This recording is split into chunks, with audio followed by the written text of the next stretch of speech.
तो फ्रेंड्स, आज हम लोग एक्सपेक्टोरेंट के बारे में पढ़ेंगे। यूजुअली कफ में यूज़ होता है ये। ठीक है। तो कफ मतलब कि जो भी हमारे फेफड़ों में जो रिस्पायरेटरी ट्रैक्ट होता है उसमें जो भी बलगम जमा हो जाता है, जिसको हम कफ कहते हैं, म्यूकस भी कहते हैं, ठीक है, या फिर बलगम कहते हैं, तो उसको निकालने के लिए ये यूज़ होता है एक्सपेक्टोरेंट। एक्सपेक्टोरेंट का मतलब होता है टू एक्सपेल आउट, किसी भी चीज़ को बाहर एक्सपेल करना, बाहर निकालना। तो इसकी दो कैटेगरीज होती है। एक होता है सेक्रीशन इन्हेंसर, दूसरा होता है म्यूकोलिटिक।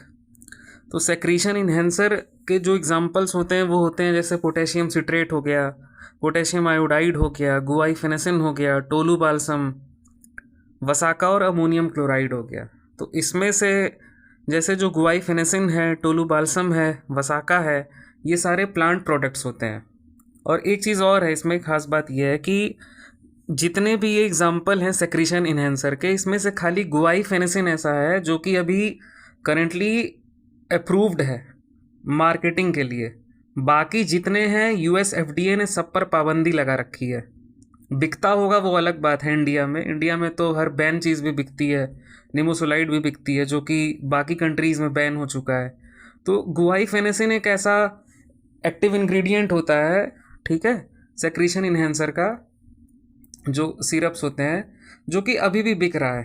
ठीक। बाकी में क्या है कि उनका जो सेफ्टी प्रोफाइल होता है, उनके अंदर सेफ्टी इश्यूज हैं, कुछ ना कुछ भयंकर ईडीआर कॉज करता ही करता है, एडवर्स ड्रग रिएक्शन। ठीक। तो और दूसरा होता है हमारा म्यूकोलिटिक्स। लिटिक का मतलब सबको पता ही है हमें कि ब्रेक डाउन करना। तो जब वर्ड है हमारा म्यूकोलिटिक, तो किसको ब्रेक डाउन करता होगा? जाहिर सी बात है, नाम से ही पता चलता है, म्यूकस का ब्रेक डाउन करता होगा। तो ठीक है, तो नाम पड़ा हमारा म्यूकोलिटिक। ठीक है, जो बलगम को ब्रेक डाउन कर दे, जो म्यूकस को ब्रेक डाउन कर दे, उसको हम कहते हैं म्यूकोलिटिक।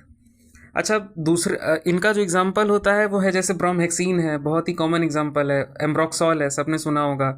ठीक है, कफ सिरप में पढ़ने को मिल जाता है ना, ब्रोमहेक्सिन या फिर एम्ब्रोक्सॉल। एम्ब्रोक्सॉल तो वैसे ज़्यादा मार्केट होता है, ज़्यादा यूज़ होता है एज़ कम्पेयर टू ब्रोमहेक्सिन। अच्छा, अब दोनों का ये क्या है, मैकेनिज्म क्या है काम करने का? दोनों का जो टारगेट ये होता है कि किसी भी तरीके से हम बलगम को ऐसा बना दें कि वो आसानी से बाहर निकल जाए।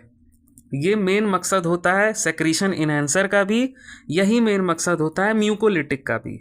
फ़र्क क्या है? सेक्रीशन इन्हेंसर क्या करता है कि ज़्यादा से ज़्यादा जो हमारे ब्रोंकाई होती हैं उनमें ज़्यादा से ज़्यादा वाटर को ऐड करता है, ज़्यादा से ज़्यादा वाटर सेक्रीट करता है।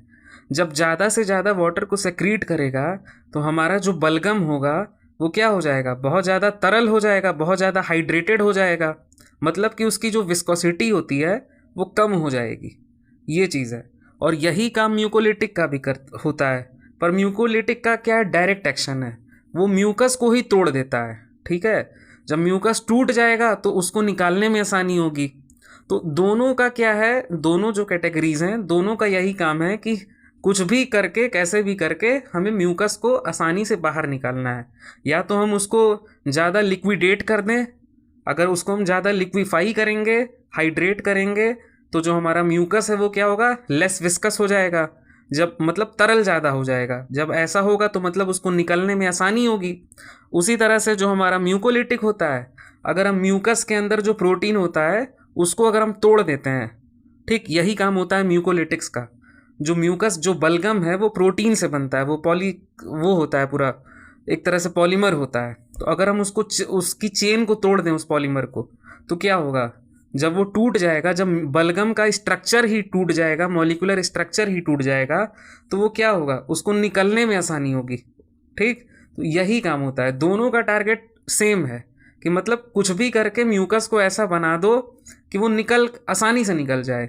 एक क्या कर रहा है, सेक्रीशन इन्हेंसर क्या कर रहा है, उसको क्या करता है कि ज़्यादा से ज़्यादा हाइड्रेटेड फॉर्म में बना देता है, कन्वर्ट कर देता है, ज़्यादा से ज़्यादा लिक्विफाई कर देता है, जिससे कि वो उसको निकलने में आसानी होती है।